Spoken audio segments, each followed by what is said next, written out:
नमस्कार विद्यार्थी मित्रांनो. आज आपण इयत्ता 9वीचा मराठी पुस्तकातला जो तिसरा पाठ आहे, कीर्ती कठियाचा दृष्टांत, तो आपण बघणार आहोत. तर हा जो टॉपिक आहे तो माहीम भट 13व्या शतकात त्यांनी तो लिहिला आहे. तर त्यांच्याबद्दल थोडंसं सांगायला गेलं तर माहीम भट हे मराठीतील पहिले चरित्रकार होते. महानुभव पंथाचे ते प्रवर्तक, त्याचबरोबर महात्मा चक्रधरांचे निष्ठावान अनुयायी होते. चक्रधरांच्या उत्तरात पंथ प्रयाणानंतर नागदेवाचार्यांच्या सहकार्याने अनुयायांकडून चक्रधरांच्या आठवणींचे परिश्रमपूर्वक संकलन करून लीळा चरित्र हा मराठीतील पहिला चरित्रग्रंथ लिहिला गेला. नंतर गोविंद प्रभुचरित्र हेही लिहिले गेले. महानुभव पंथाचे तत्त्वज्ञान, तत्कालीन सामाजिक सांस्कृतिक परिस्थिती, भाषा व समाज जीवन, तत्कालीन सामाजिक सांस्कृतिक परिस्थिती, भाषा व समाज जीवन यांच्या अभ्यासाच्या दृष्टीने लीळा चरित्र हा ग्रंथ अत्यंत महत्त्वाचा आहे. कोणताही जीव विकारापासून वेगळा राहत नाही हे स्पष्ट करण्यासाठी या प्रस्तुत लीळेत चक्रधर स्वामींनी कीर्ती कठियाचा दृष्टांत सांगितलेला आहे. कोणत्याही कार्याचा आणि व्रतस्थपणाचा अहंकार बाळगणं हा सुद्धा एक विकारच आहे हे या प्रस्तुत लीळेतून त्यांनी पटवून दिलेला आहे.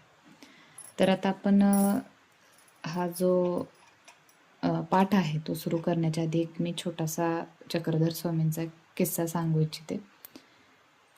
एकदा चक्रधर स्वामी आपल्या शिष्यांसोबत प्रवास करत होते. वाटेमध्ये त्यांना एक गरीब माणूस भेटला. तो अतिशय नम्र होता आणि त्याने स्वामींचे मनापासून स्वागत केले. त्याच्याकडं देण्यासाठी फार असं काही नव्हतं, पण तरीही त्यानं प्रेमानं पाणी आणि साधं अन्न दिलं. हे पाहून स्वामी म्हणाले, दान मोठं असो किंवा लहान, यापेक्षा ते कोणत्या भावनेनं दिले हे अधिक महत्त्वाचं असतं. त्यांनी शिष्यांना सांगितलं की मनात प्रेम, दया आणि नम्रता असेल तर साधं कार्यही श्रेष्ठ ठरतं. तर या किस्स्यातून काय बोध मिळतो आपल्याला, तर अहंकार न ठेवता नेहमी नम्र राहावं. प्रेमानं केलेली सेवा सर्वात मोठी असते. माणसाची श्रीमंती त्याच्या मनाच्या मोठेपणातच असते. तर असे आपले चक्रधर स्वामी. तर त्यांच्या आपण या पाठाला आपण सुरुवात करूया. डोमग्रामी गोसावी यांचा ठाई उदयाचे मातिकाम होत होते. तेसी बाजत होते, तेने भक्तिजनासी व्यापार होवविना. आन भट व्यापार करू लागले. नाथोबाये म्हणितले, नागदेया तू कैसा काही हिवसिना. तव भटी म्हणितले, आम्ही वैरागी काईस या हिवू. यावरी सर्वज्ञ म्हणितले, वानरेया पोरा जीवासी वैराग्य मिरवू आवडे. हाही एकू विकारची की गा. यावरी भटी म्हणितले, जी जी निर्विकार तो कवन. सर्वज्ञ म्हणितले, वानरया पोर जीव विकारा वेगळा केवेळाही जालाची नाही. मातो काही वेगळा असिसी. हो काजी. यावर गोसावी कीर्ती कठियाचा दृष्टांत निरोपिला. कवनी एकू कठिया असे, तो भोगस्थानाची शुश्रूषा करी. झाडी सडा संमार्जन करे. ते देखोनी गावीचे म्हणिती, कठिये हो निके करीत असा. बरवे करीत असा. ते आई कोणी दिसवडीचा दिसवडी हात हात चढवी. तयासी देवता आपुले फळ नेदी. तयासी कीर्तीचेची फळ झाले. असा हा प्रस्तुत पाठ आहे. तर याचा अर्थ आपण बघूया. आता हा पाठ बघा माहीम भटांनी लिखित लीळा चरित्र या ग्रंथातून घेतला आहे.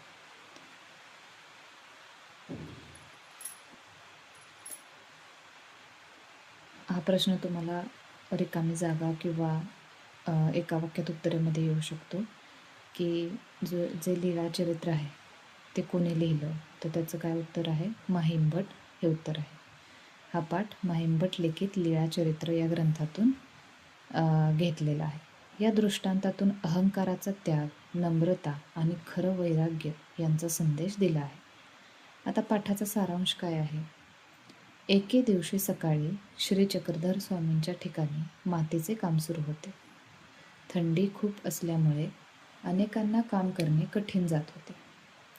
तेव्हा नागदेवाचार्य म्हणाले की आम्ही वैरागी आहोत, आम्हाला थंडी वाजत नाही. त्यांच्या बोलण्यात वैराग्याचा अभिमान दिसून येत होता. हे ऐकून श्री चक्रधर स्वामींनी कीर्ती कठियाचा दृष्टांत सांगितला. कीर्ती कठिया हा माणूस रोज स्वच्छतेचे काम करत असे. त्या कामामुळे त्याची सर्वत्र कीर्ती झाली.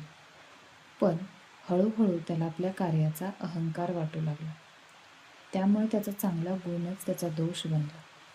हा दृष्टांत सांगून श्री चक्रधर स्वामींनी स्पष्ट केले की कोणत्याही गुणाचा अभिमान बाळगू नये.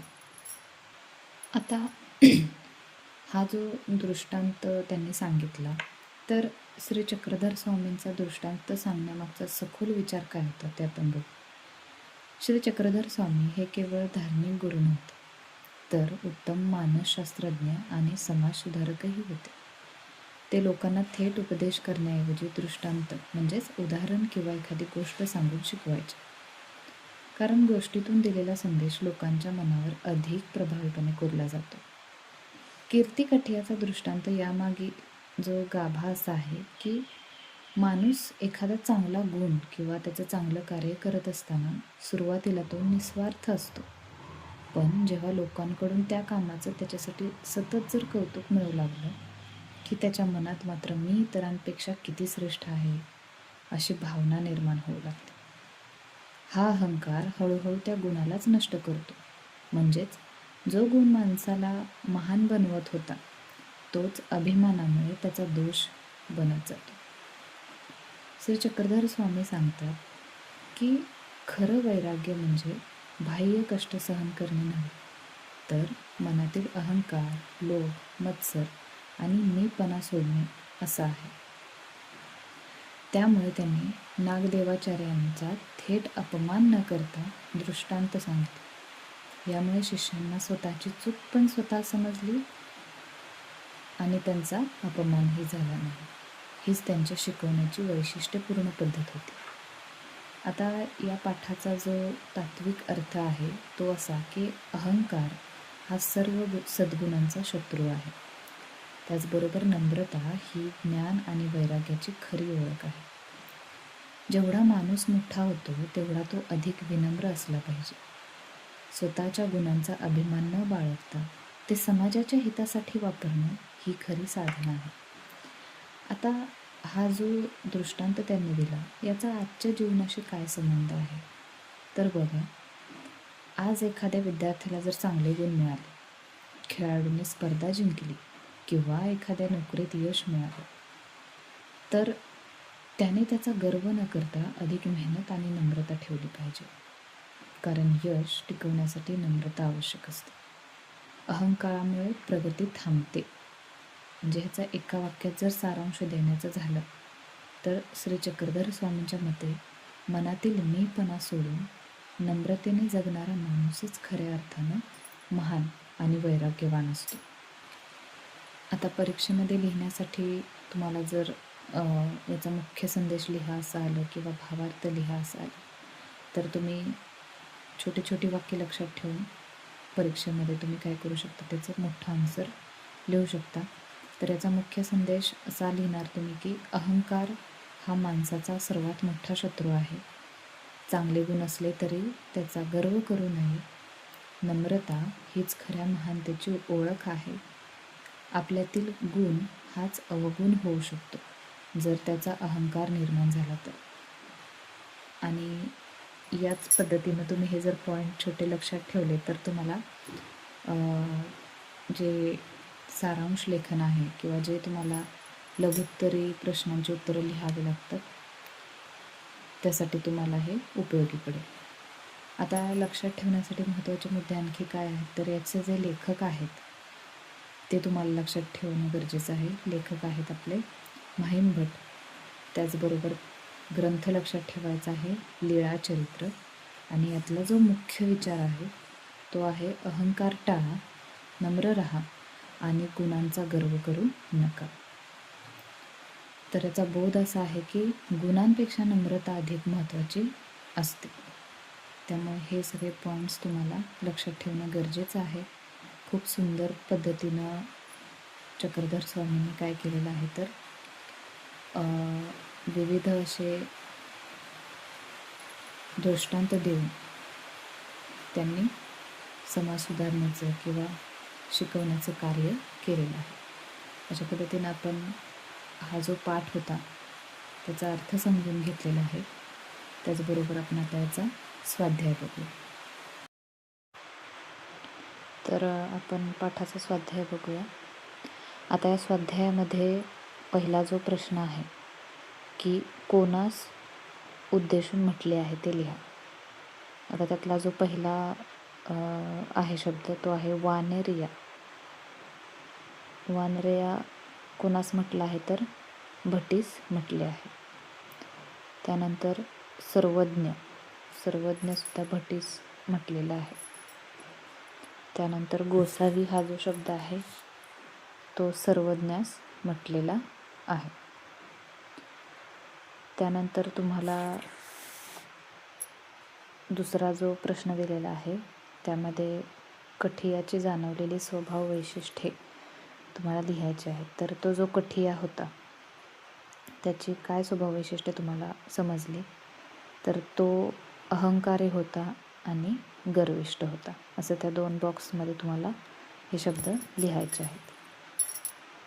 त्यानंतर तिसरा जो प्रश्न आहे प्रस्तुत दृष्टांतातील उपदेश तुमच्या शब्दात सांगा. आता त्याचं उत्तर असं आहे की माणसानं आपल्या गुणांचा किंवा वर्तस्थपनाचा अहंकार करू नये. अहंकारामुळे गुणही अवगुण ठरतात. म्हणून प्रत्येकानं नम्र राहून चांगले आचरण करावे आणि सत्कर्म करत राहावे. हा या पाठातून आपल्याला संदेश मिळालेला आहे. त्याचबरोबर चौथा जो प्रश्न आहे पुढील शब्दांना प्रमाण भाषेतील शब्द सांगा.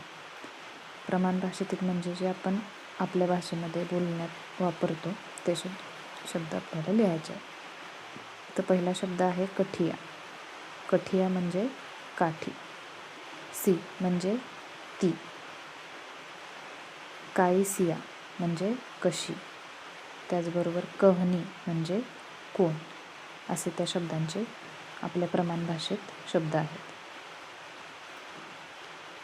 त्यानंतर 5वा प्रश्न असा आहे आपल्यातील गुण हाच अवगुण होऊ शकतो हा विचार प्रस्तुत पाठाच्या आधारे स्पष्ट करा. तर या पाठामध्ये कठियाला आपल्या व्रताचा आणि आचरणाचा गर्व झालेला होता. त्यामुळं त्याला चांगला गुणच, त्याचा जो चांगला गुण होता तो काय ठरला तर अवगुण ठरला. माणसाने कोणत्याही गुणाचा अहंकार करू नये. नम्रता ठेवून वागल्यासच तो गुणांचं महत्त्व टिकून राहतं. त्यामुळं गुणाचा अहंकार केल्यास तोच गुण अवगुण बनू शकतो. त्यानंतर शेवटचा जो प्रश्न आहे पाठातील दृष्टांत वेगळ्या उदाहरणाद्वारे स्पष्ट करा. आता जो पाठ तुम्हाला दिला त्या पाठामध्ये जो आपल्याला दृष्टांत दिला, जे उदाहरण दिलं आहे ते आपल्याला एखाद्या वेगळ्या उदाहरणामध्ये स्पष्ट करायचं. तर काय करू शकतो आपण. एक विद्यार्थी खूप हुशार होता. त्याला आपल्या बुद्धीचा खूप अभिमान होता. त्यामुळे त्याने अभ्यासाकडे दुर्लक्ष केलं. परीक्षेत त्याचे गुण कमी आले. तेव्हा त्याला समजलं की अहंकारामुळे गुणाचं महत्त्व कमी होतं. म्हणून माणसाने नेहमी नम्र राहावे. अशा पद्धतीने तुम्ही बरीचशी उदाहरणं लिहू शकता. त्यापैकी एक हा तुमच्याशी रिलेटेड मला वाटला म्हणून तुम्ही इथं घेतलेला आहे. अशा पद्धतीनं आपण तिसरा जो टॉपिक आहे तोही आज घेतलेला आहे. कीर्ती कठियाचा दृष्टांत, त्याचा अर्थ समजून घेतला आणि त्याचबरोबर त्याचा स्वाध्यायही आपण कंप्लीट केलेला आहे. तर यामध्ये तुम्हाला अडचण असेल तर मला नक्की सांगा.